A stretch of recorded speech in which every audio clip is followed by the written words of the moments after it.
Assalamualaikum warahmatullahi wabarakatuh. Alhamdulillahirrahmanirrahim. Puji syukur kita kehadirat Allah SWT yang telah memberikan kita beribu-ribu kenikmatan, khususnya nikmat sehat walafiat. Salawat serta salam kita gerakkan kepada junjungan Nabi besar kita Nabi Muhammadin SAW. Semoga kita mendapatkan syafaat ulismanya di kiamat nanti. Amin. Allahumma amin.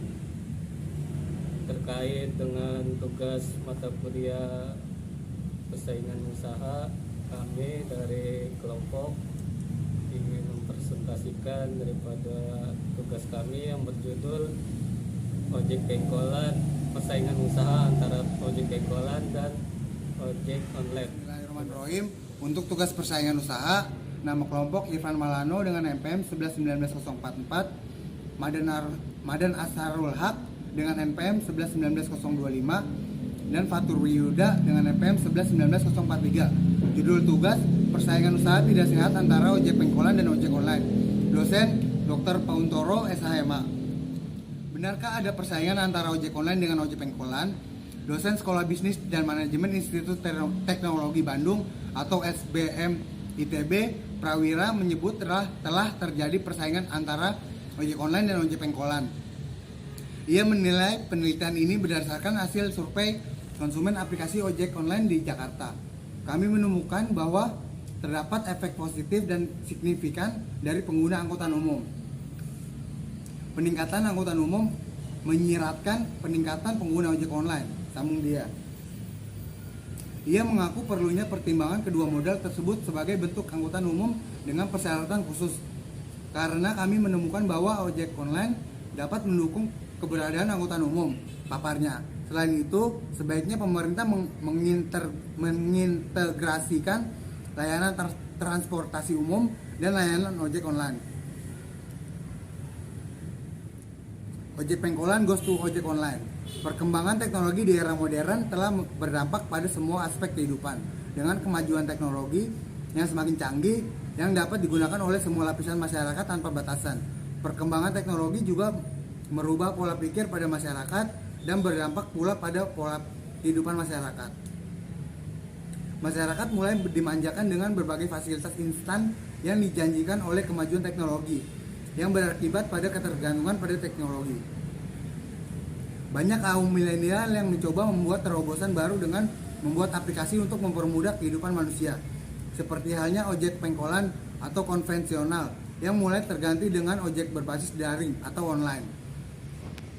Fenomena yang mulai populer di kalangan masyarakat 3 tahun belakangan dengan hanya mengunduh aplikasi ojek online secara gratis dari smartphone, pengguna dimanjakan dengan berbagai fitur yang disediakan oleh aplikasi dari ojek motor, ojek mobil, pengantar makanan, pembersih rumah, bahkan jasa untuk membelanjakan ke supermarket.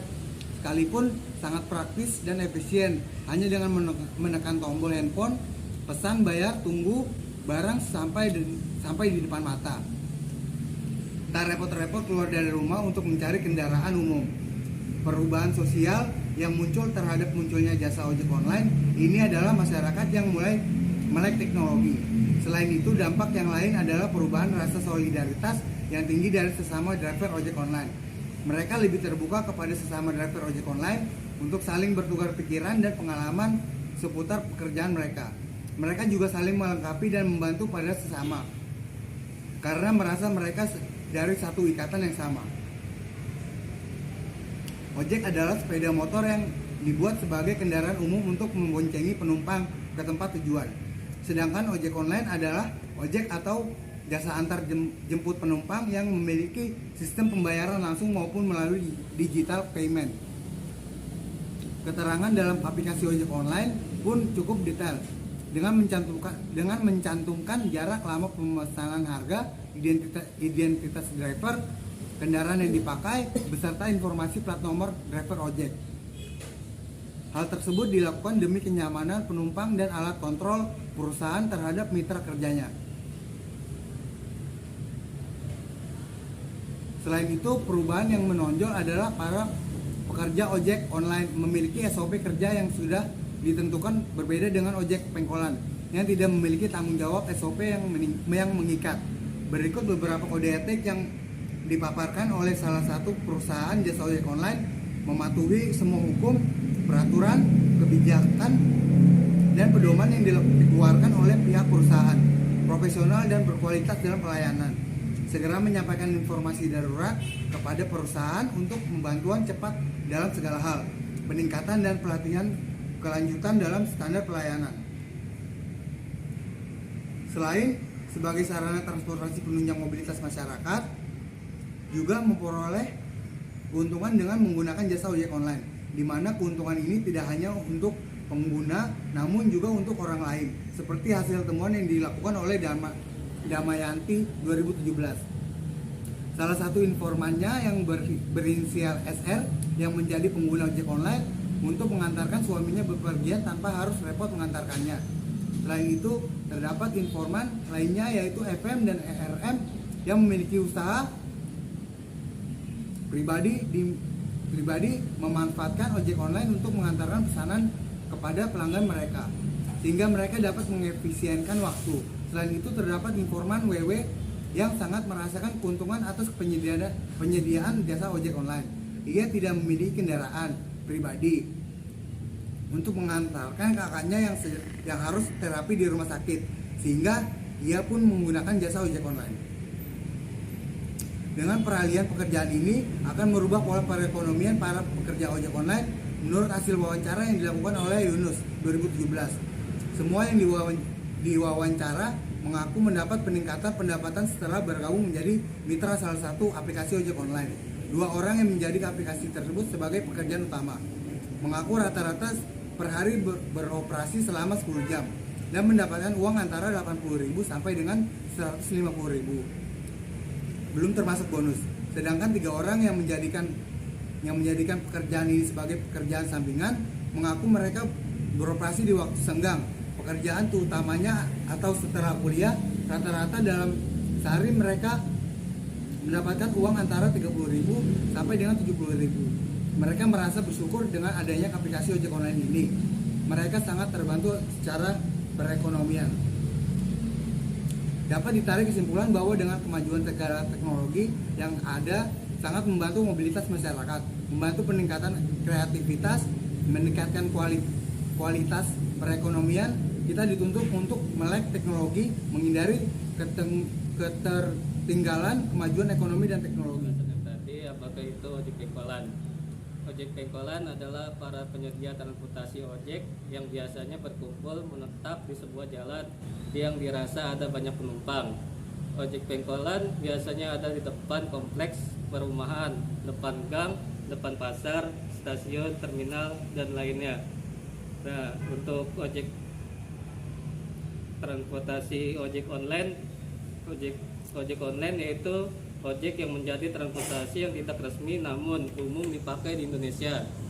Ojek online adalah sepeda motor atau sepeda yang dipakai untuk mengangkut penumpang.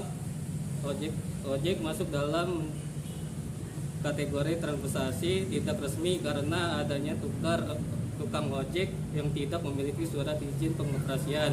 Semua orang yang memiliki sepeda motor, SIM, dan STNK bisa menjadi ojek online.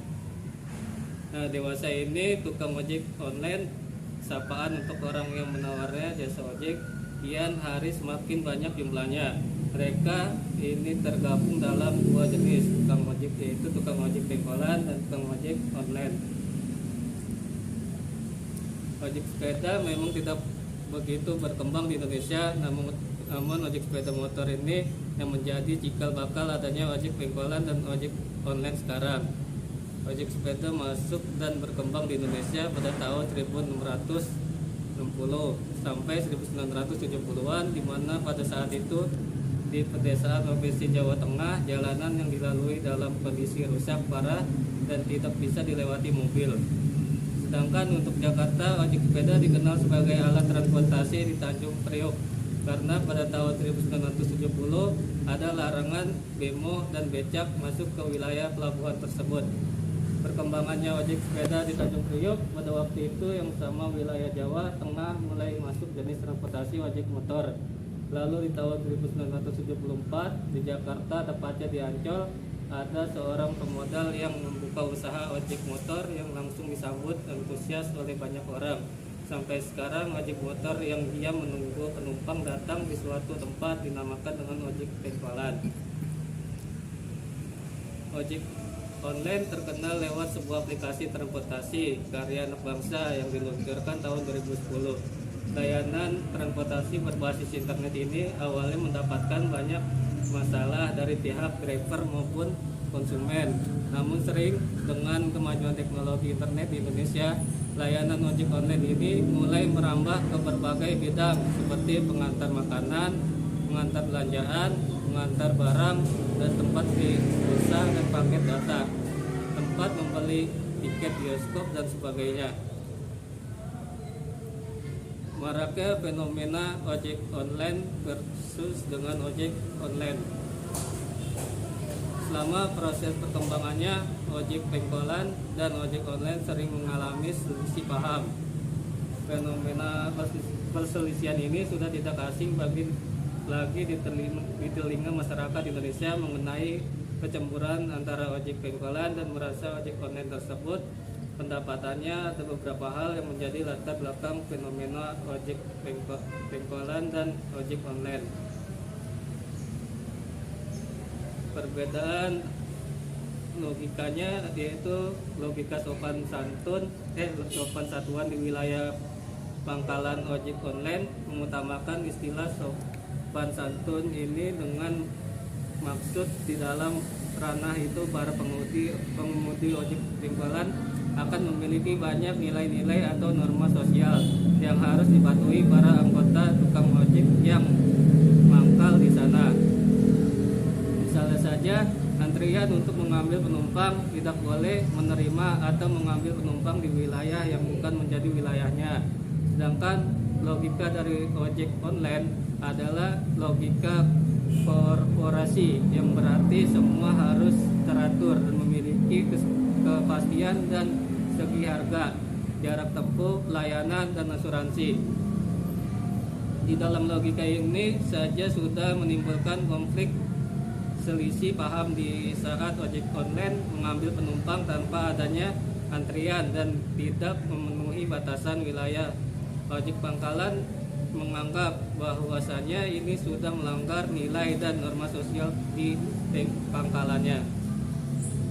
Saat ini banyak batas-batas wilayah yang diperlakukan oleh ojek online mengenai boleh atau tidaknya mengambil penumpang. Batas ini seperti apabila ada pangkalan ojek di daerah tersebut, maka ojek online tidak boleh mengambil penumpangnya. Di zona merah tersebut dengan jarak radius aman, semisal ada penumpang yang memesan, maka tukang ojek online akan mengantarkan penumpang untuk bertemu di luar zona merah atau titik kumpul dari ojek online yang dekat dengan keberadaan penumpang. Tidak ingin terikat pendapatan. Mungkin dari kita merasa aneh mengapa ojek pangkalan ini tetap bersikeras menolak adanya ojek online, sedangkan mereka bila saja ikut bergabung dengan perselisihan penyedia tersebut. Pendapat rasional mengenai penolakan mereka pernah disampaikan adalah salah satu pengemudi ojek pangkalan kepada media massa yang kesimpulannya dari penolakan itu adalah sebagai berikut. Kami tukang ojek pangkalan tidak mau bekerja untuk orang lain atau perusahaan meskipun mendapatkan penghasilan lebih. Kami tidak mau membuat orang lain menjadi lebih kaya.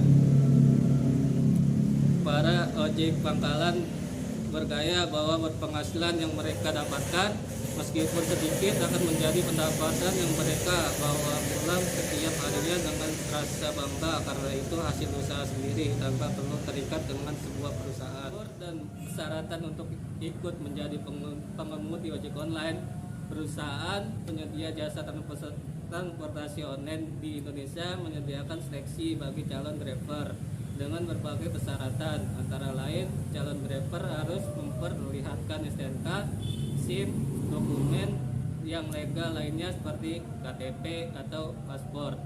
Selain itu, untuk menjadi tukang ojek online, pengemudi harus berusia di bawah 55 tahun.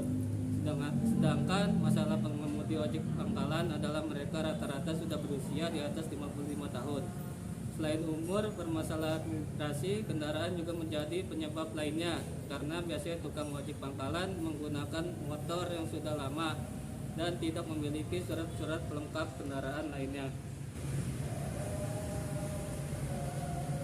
Ancaman fisik dari ojek pangkalan terhadap ojek online diawali dengan kemunculan ojek online di suatu wilayah seringkali diwarnai dengan aksi protes dari pengemudi ojek pangkalan.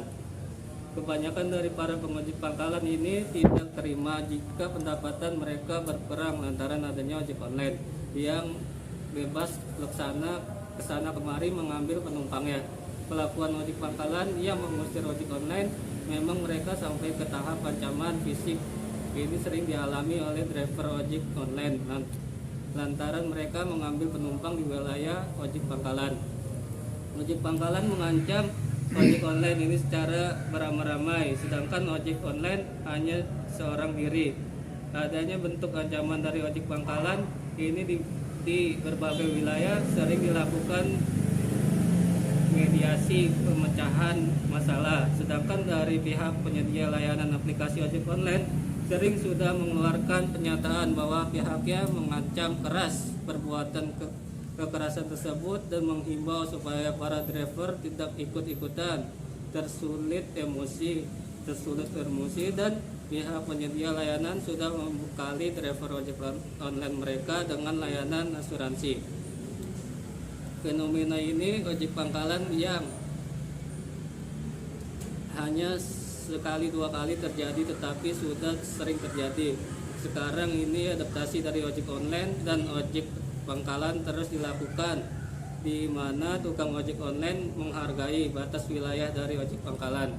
Mereka tidak akan mengambil penumpang yang jaraknya dekat dengan ojek pangkalan. Begitupun ojek pangkalan yang sepertinya sudah menerima bahwa ada sarana transportasi ojek lain yang lebih mobile daripada mereka saat ini. Fakta-fakta unik mengenai ojek online. Adanya fenomena perselisihan ojek online versus ojek pangkalan di Indonesia ditanggapi pula oleh pemerintah. Pemerintah dalam hal ini mengacu pada Undang-Undang Nomor 22 Tahun 2009 tidak mengakomodir ojek sebagai layanan transportasi umum sebagai ojek online maupun ojek pangkalan, sama-sama tidak memiliki payung hukum yang jelas. Kendati demikian, pemerintah memberikan persyaratan yang harus dipenuhi oleh penyedia jasa transportasi ojek, seperti memberikan asuransi kepada driver yang membekali driver dengan fasilitas keamanan standar nasional ketika driver berkendara. Fakta-fakta unik mengenai ojek online. Aplikasi ojek online pernah dilarang beroperasi oleh Kementerian Perhubungan selama 12 jam. Mengacu pada peraturan Undang-Undang Nomor 22 Tahun 2009 mengenai lalu lintas angkutan jalan yang tidak mengakui bahwa kendaraan roda 2 dalam hal ini motor sebagai bagian dari sarana transportasi umum. Karena alasan tersebut, Kementerian Perhubungan yang waktu itu dijabat oleh Bapak Ignatius Johan melarang ojek online beroperasi pada 9 November 2015. Larangan tersebut dituangkan dalam UM 30/2021/PHB/2015. Semenjak dikeluarkannya larangan tersebut, langsung mendapat protes keras dari pemudi ojek online. Hasilnya lebih dari 12.000 orang menandatangani petisi untuk mencabut larangan tersebut. Presiden Joko Widodo yang mendengar kabar tersebut langsung memanggil Kementerian Perhubungan ke istana. Setelah pemanggilan tersebut, keputusan larangan beroperasi ojek online dicabut sampai sekarang. Dari segi pelanggan ojek online lebih diminati. Kehadiran ojek online yang memang menjadi solusi atas permasalahan ojek pangkalan selama bertahun-tahun lalu. Salah satunya memiliki tujuan supaya penumpang tidak harus jauh-jauh mencari tukang ojek untuk berpergian.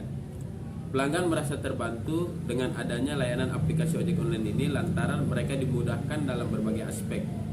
Biaya yang jelas tertera di layar, penjemputan oleh driver yang terdaftar di data perusahaan penyediaan pelayanan, bisa jemput di mana saja, kapan saja, dan ongkos yang lebih murah. Berbicara dari sudut pandang pelanggan ojek pangkalan, calon penumpang tidak perlu menggunakan perangkat seluler untuk memesan ojek.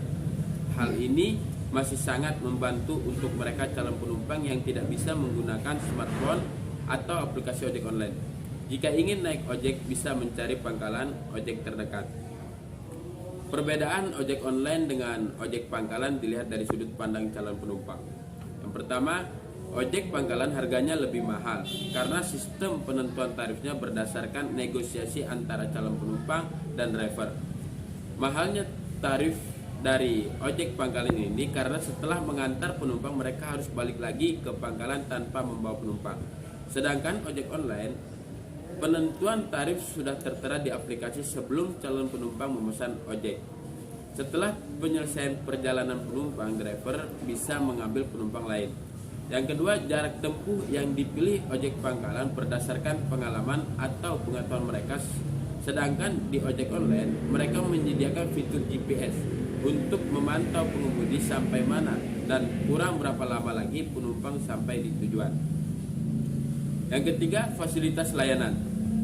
Pada ojek pangkalan biasanya mereka membekali penumpang dengan fasilitas seadanya yang mereka miliki seperti helm seadanya, sedangkan untuk ojek online perusahaan membekali mereka dengan helm yang sama.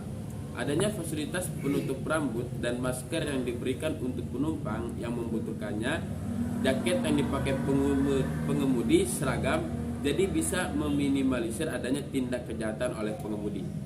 Yang keempat, di ojek online, penumpang bisa memberikan feedback berupa penilaian, kritik, dan saran yang disampaikan setelah melakukan perjalanan. Hal ini dipakai oleh penyedia jasa layanan transportasi untuk terus mengingatkan pelayanan mereka. Di ojek pangkalan tidak adanya feedback sehingga apabila penumpang mengalami kerugian tidak bisa disampaikan. Yang kelima, ada promosi potongan harga atau diskon untuk pelanggan. Penyedia jasa transportasi rutin memberikan promosi harga atau voucher potongan harga bagi pelanggan. Besarnya potongan harga, diskon atau voucher ini membuat ongkos perjalanan menjadi lebih murah. Sedangkan ojek pangkalan tidak bisa memberikan potongan harga atau promosi ini. Ada dua penyedia layanan transportasi ojek online di Indonesia. Hijau-hijau atau hitam dengan garis hijau. Ya, di Indonesia sendiri adanya layanan ojek online dikuasai oleh dua perusahaan besar. Fakta-fakta unik keduanya sama-sama menggunakan warna hijau untuk seragam dan helm yang digunakan. Kedua perusahaan ini satu karya anak bangsa yang sudah berdiri dari 2010 dan yang satu dari perusahaan transportasi asal Malaysia yang mulai masuk ke Indonesia di tahun 2014. Keduanya bersaing ketat namun tidak sampai terjadi bentrok lantaran para pengemudi dua ojek online ini memiliki logika berpikir yang sama bahwa ada aturan dan sistem kerja yang harus mereka patuhi. Penghasilan ojek pangkalan dengan ojek online. Bila pada ojek pangkalan semua hasil mengantar penumpang menjadi milik tukang ojek, berbeda dengan pendapatan ojek online. Bila dihitung, memang pendapatan ojek online ini lebih besar dari ojek pangkalan. Akan tetapi ojek online ini memiliki sistem pendapatan bagi hasil dengan layanan penyedia jasa transportasi. Sistem bagi hasil 80% untuk pengemudi dan 20% untuk penyedia layanan. Pada penyedia jasa transportasi ojek juga memberlakukan sistem deposit ada di rekening akunnya. Besarnya minimum saldo ini berbeda untuk masing-masing penyedia layanan. Kejar target setiap harinya. Ojek online berjalan dengan menggunakan sistem aturan yang sudah ditetapkan oleh perusahaan. Untuk mendapatkan bonus, pendapatan para driver ojek online harus kejar target pemasukan setiap harinya. Sistem kejar target untuk mendapatkan bonus ini berbeda di masing-masing perusahaan. Namun, pasti mereka pada driver ojek online harus memenuhi target tersebut untuk bisa mendapatkan bonus. Performance mereka juga ditentukan oleh bintang yang diberikan oleh penumpang. Bila driver mendapatkan bintang sedikit dengan reputasi jelek, bisa saja diberhentikan sementara atau masalah diberhentikan oleh penyedia jasa layanan transportasi ojek online. Sedangkan untuk driver dengan bintang sempurna dan reputasi baik biasanya akan diprioritaskan untuk penumpang prioritas juga. Menjadi pengemudi ojek online harus keluar modal terlebih dahulu. Pengemudi ojek online harus mengeluarkan modal terlebih dahulu untuk membeli helm, membeli jaket dari perusahaan, membeli paket data untuk menjalankan aplikasi, menyediakan pulsa telepon untuk menghubungi penumpang, dan menyediakan bahan bakar. Pengeluaran mereka sebulan dengan jenis motor yang berbeda-beda setidaknya 800 atau sampai 1,4 juta setiap bulannya modal yang harus para driver ojek online keluarkan. Biasanya para ojek online full time menghabiskan waktunya 13 jam sehari selama sebulan, libur sehari seminggu. Asumsi setiap harinya ada sekitar 10-15 penumpang, maka pengemudi ojek online biasanya mendapatkan penghasilan 2 hingga 5 juta setiap bulannya. Penghasilan dan modal yang dikeluarkan pengemudi ojek online ini sebanding dengan lamanya mereka bekerja. Semakin lama waktunya dan banyaknya penumpang sebanding dengan besarnya modal yang harus dikeluarkan dan pendapatan yang diperoleh.